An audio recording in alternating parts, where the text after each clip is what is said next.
Bir xil ish ham ustasi, baribir bitta bo'ladi ustasi. Hushyor bo'lib turing akajon. Xitoy bozorida ko'ylakchalar arzon. Bu ko'ylakchalar narxi atiga 14 ming so'mdan. 10 xildan ziyod rangi bor.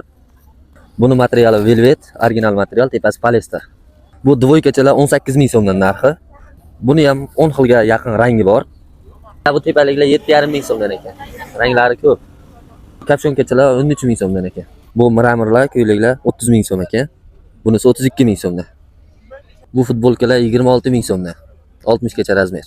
Bozordagi atmosfera 10 metr ham ko'rinmayapti. Mana tuman. Buni qo'qonliklar biladi faqat. Shunda ham bozor bo'lyapti.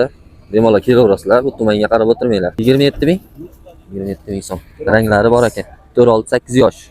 Mana bu tepa yangi uzun futbolkachalar 15 ming so'm ekan. 5 yosh, 3 yosh. Palasali yangi uzun futbolkalar 10 ming so'mdan. Bu qizchalar uchun 11 ming so'mdan. Like, podpiska bosib esdan chiqarmanglar. Bunday yaxshi videolar hali oldinda.